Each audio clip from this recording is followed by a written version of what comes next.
అందరికీ హలో. నేటి వీడియోలో స్పార్క్ పరీక్షను ఉపయోగించి వివిధ ఫెర్రస్ లోహాలను ఎలా గుర్తించాలో చర్చిద్దాం.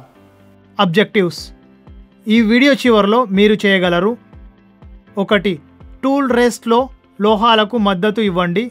2. చక్రం ముఖం మీద లోహాలను రుబ్బు. 3. స్పార్క్ పరీక్ష ద్వారా వివిధ ఫెర్రస్ లోహాలను గుర్తించండి. దీన్ని ఆచరణాత్మకంగా చేయడానికి అవసరమైన యంత్రాల గురించి చర్చిద్దాం. Grounding machine 1. తారాగణం ఇనుము, చేత ఇనుము, పిగ్ ఇనుము, తక్కువ కార్బన్ స్టీల్, మధ్యస్థ కార్బన్ స్టీల్, అధిక కార్బన్ స్టీల్, స్టెయిన్లెస్ స్టీల్, అధిక మెగ్నీషియం స్టీల్ మరియు టంగ్స్టన్ మ్యాగ్నెట్ స్టీల్ వంటి వివిధ ఫెర్రస్ మెటల్ల ముక్కలను గ్రౌండింగ్ చేయడానికి ఉపయోగిస్తారు. ప్రతి ఒక నెంబర్. మొదట ఫెర్రస్ లోహాల గురించి చర్చిద్దాం. ఫెర్రస్ లోహాలు ఇనుము కలిగి ఉన్న లోహాలను సూచిస్తుంది. ఫెర్రస్ లోహాలు వాటి అధిక కార్బన్ కంటెంట్ కారణంగా తేమకు గురైనప్పుడు సులభంగా తుప్పుపడతాయి.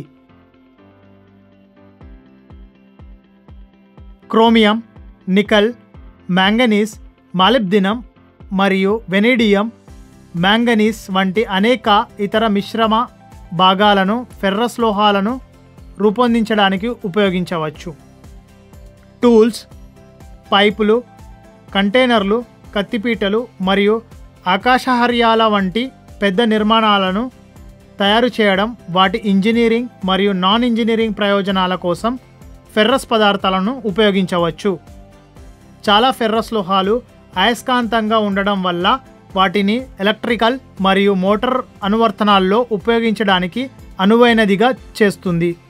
మీ రిఫ్రిజిరేటర్ డోర్ ఫెర్రస్ లోహాల ఉపయోగం మీ షాపింగ్ జాబితాను జోడించడానికి అయస్కాంతత్వాన్ని ఉపయోగించడానికి మిమ్మల్ని అనుమతిస్తుంది. ఇనుము, తారాగణం ఇనుము, చేత ఇనుము, మిశ్రమం ఉక్కు మరియు కార్బన్ ఉక్కు కొన్ని సాధారణ ఫెర్రస్ లోహాలు. వాటి తన్యత బలం మరియు దీర్ఘాయువు కారణంగా ఈ లోహాలు అత్యంత విలువైనవి.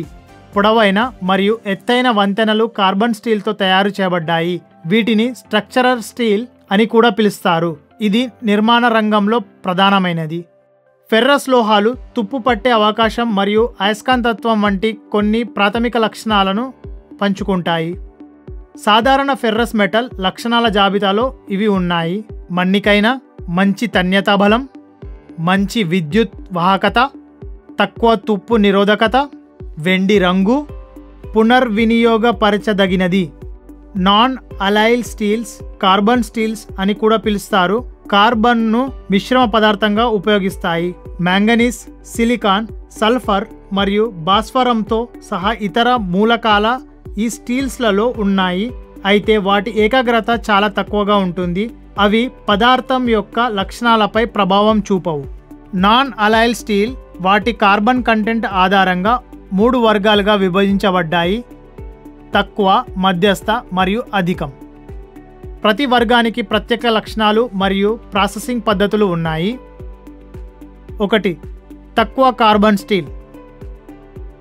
తక్కువ కార్బన్ స్టీల్స్లో కేవలం 0.05 నుండి 0.25% కార్బన్ మాత్రమే సాధారణంగా మైల్డ్ స్టీల్స్ అని పిలుస్తారు. ఈ స్టీల్స్ నట్స్ మరియు బోల్ట్స్ లేదా ఫోర్జింగ్ వంటి ఉత్పత్తుల కోసం తరచుగా ఉపయోగించబడతాయి, ఎందుకంటే అవి సరసమైనవి మరియు తేలికగా ఉంటాయి. కొన్ని స్టీల్స్లను కార్బరైజ్ చేయడం వల్ల వాటి ఉపరితలాలు కష్టతరం అవుతాయి. 2. Medium carbon steel. మధ్యస్థ కార్బన్ కంటెంట్ కలిగిన స్టీల్స్ 0.25 నుండి 0.6% వరకు ఉంటాయి. తక్కువ కార్బన్ స్టీల్స్తో పోలిస్తే ఈ అధిక కార్బన్ కంటెంట్ స్టీల్ యొక్క బలం మరియు స్ట్రెంగ్త్ని పెంచుతుంది. అయినప్పటికీ ఈ స్టీల్స్ తక్కువ కార్బన్ స్టీల్స్ కంటే తక్కువ సాగేవి. మీడియం కార్బన్ స్టీల్స్లో ఎక్కువ కార్బన్ మరియు మ్యాంగనీస్ ఉన్నందున వాటిని నిగ్రహించవచ్చు మరియు చల్లార్చవచ్చు. ఈ స్టీల్స్ గేర్లు, యాక్సెల్స్ మరియు షాఫ్ట్ల వంటి ఆటోమోటివ్ సెక్టర్కు భాగాలను తయారు చేయడానికి తరచుగా ఉపయోగించబడడంతో పాటు రైల్వే అప్లికేషన్లలో వినియోగానికి బాగా సరిపోతాయి. 3. High carbon steel. బలమైన నాన్ అలాయిడ్ స్టీల్ అధిక కార్బన్ స్టీల్స్. ఇవి 0.6 నుండి 1% కార్బన్ కంటెంట్ కలిగి ఉంటాయి. అవి బలంగా ఉంటాయి మరియు వాటి ఆకారాన్ని బాగా నిలుపుకుంటాయి. యాంత్రిక దుస్తులకు ప్రతిఘటన అవసరమయ్యే అనువర్తనాలకు వాటిని పరిపూర్ణంగా చేస్తాయి. ప్రతికూలత ఏమిటంటే ఈ స్టీళ్లు తక్కువ కార్బన్ స్టీళ్ల కంటే తక్కువ వెల్డబుల్, డక్టైల్ మరియు ఇంపాక్ట్ రెసిస్టెంట్గా ఉంటాయి. స్ప్రింగ్, బ్లేడ్, రైళ్లు, వైర్ తాడు, దుస్తుల నిరోధక ప్లేట్లు, ఉపకరణాలు మరియు ఇతర వస్తువుల అధిక కార్బన్ స్టీల్తో తయారు చేయబడతాయి. 4. Stainless steel. తుప్పు మరియు తుప్పును నిరోధించే ఇనుప మిశ్రమం స్టెయిన్లెస్ స్టీల్. ఇది కనీసం 11% క్రోమియంను కలిగి ఉంటుంది మరియు ఇతర కావలసిన లక్షణాలను సాధించడానికి ఇతర అలోహాల మరియు మూలకాలను కూడా కలిగి ఉండవచ్చు. స్టెయిన్లెస్ స్టీల్లోని క్రోమియం లోహాన్ని రక్షించే మరియు ఆక్సిజన్ సమక్షంలో స్వీయ స్వస్థతను కలిగించే నిమిష్క్రియ పొరను సృష్టిస్తుంది. ఇది తుప్పును నిరోధిస్తుంది. ఆచరణలో చేద్దాం. స్టెప్ 1. గ్రౌండింగ్ కోసం గ్రౌండింగ్ యంత్రాన్ని సిద్ధం చేయండి. స్టెప్ 2. టూల్ రెస్ట్ లేదా వర్క్ రెస్ట్లో లోహాలకు మద్దతు ఇవ్వండి. స్టెప్ 3. మెటల్లో చక్రం ముఖంపై తేలికపాటి ఒత్తిడిని వర్తించండి. స్టెప్ 4. చక్రాల ముఖంపై లోహాలను గ్రైండ్ చేయండి. స్టెప్ 5. స్పార్క్ పొడవు మరియు రంగు ద్వారా లోహాన్ని గుర్తించండి. స్టెప్ 6. గ్రౌండింగ్ వీల్ యొక్క ముఖం మీద మాత్రమే మెటల్ గ్రైండ్.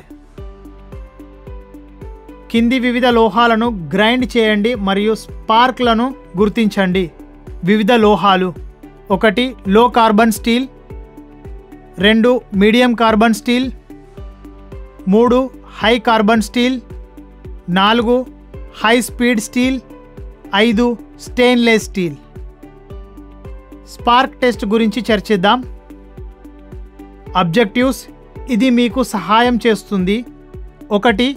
గ్రౌండింగ్ ద్వారా వివిధ లోహాల్లో స్పార్క్ పరీక్షను గుర్తించండి. 2. గ్రౌండింగ్ యంత్రాలలో గ్రౌండింగ్ ప్రక్రియను జరుపుము. ఇది ఫెర్రస్ పదార్థాల సాధారణ వర్గీకరణను నిర్ణయించే పద్ధతి. ఇది సాధారణంగా లోహపు ముక్కను తీసుకుంటుంది. సాధారణంగా స్క్రాప్ చేసి విడుదలయ్యే స్పార్క్లను గమనించడానికి దానిని గ్రౌండింగ్ వీల్కి వర్తింపజేస్తుంది.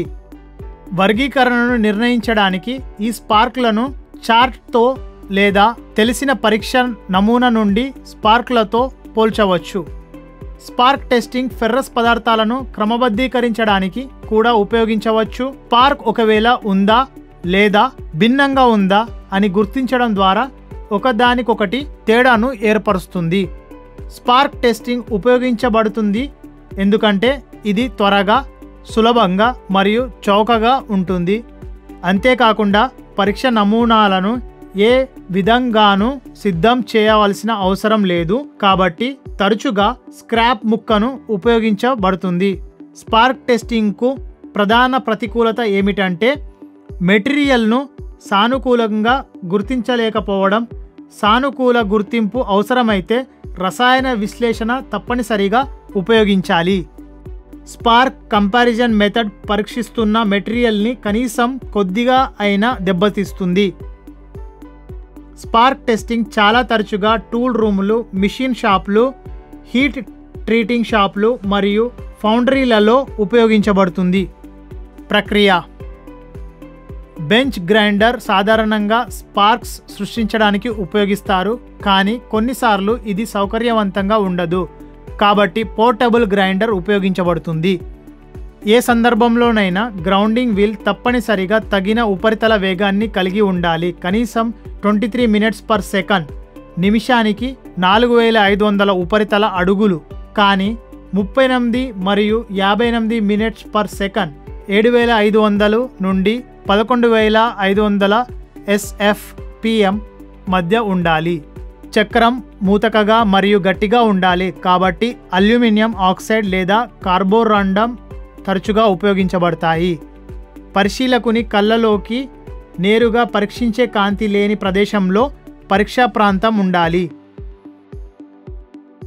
అంతేకాకుండా గ్రైండింగ్ వీల్ మరియు పరిసర ప్రాంతం చీకటిగా ఉండాలి. తద్వారా స్పార్క్స్ స్పష్టంగా గమనించవచ్చు. పరీక్షా నమూనా స్పార్క్లను ఉత్పత్తి చేయడానికి గ్రైండింగ్ వీల్కు తేలికగా తాకబడుతుంది. ముఖ్యమైన స్పార్క్ లక్షణాలు రంగు, వాల్యూమ్, స్పార్క్ స్వభావం మరియు పొడవు. గ్రౌండింగ్ వీలుకు వర్తించే ఒత్తిడి మొత్తంపై పొడవు ఆధారపడి ఉంటుందని గమనించండి.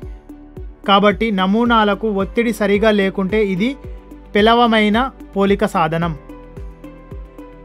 అలాగే మెటాలిక్ బిల్టప్ను తొలగించడానికి గ్రౌండింగ్ వీల్ను తరచుగా ధరించాలి.